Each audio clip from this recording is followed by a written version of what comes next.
আবারও বনদস্যুদের ডেরায় হানা দিয়ে অবৈধ সমিল উদ্ধার করল চরিলাম রেঞ্জ অফিসের বনকর্মীরা।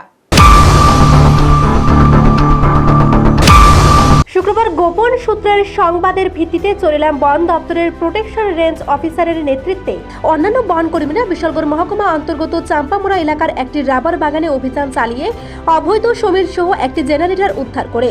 যদিও বন দপ্তরের এই অভিযানকালে বনদস্যুরা বনকর্মীদের অভিযান প্রতিরোধ করার চেষ্টা করেছিল, কিন্তু বনকর্মীদের তৎপরতা বৃদ্ধির ফলে বনদস্যুরা পরবর্তী সময়ে প্রতিরোধ করার সাহস পায়নি। চরিলাম ফরেস্ট রেঞ্জ অফিসের প্রোটেকশন রেঞ্জ অফিসার জানিয়েছেন, উদ্ধারকৃত অবৈধ সমিল ও জেনারেটরের কালোবাজারি মূল্য আনুমানিক 1.5 লক্ষাধিক টাকা।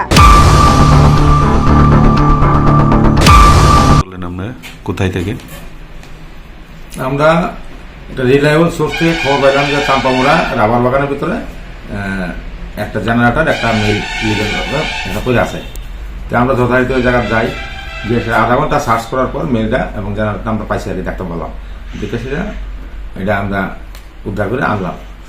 এমনিতে আমরা কিছু মানে গ্যাদারিং হয়েছিল, তো গ্যাদারিং হচ্ছে আমরা এইভাবে মানে মেলটা গাড়ি তুলে সেটা আমরা অফিসে বসে।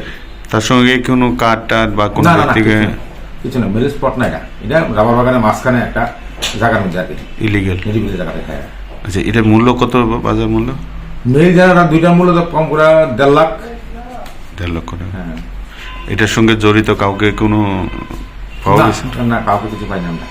আচ্ছা আচ্ছা, আপনার নাম? বিজয় সুর। কি দায়িত্বে আছেন এখানে? হ্যাঁ, কি দায়িত্বে আছেন?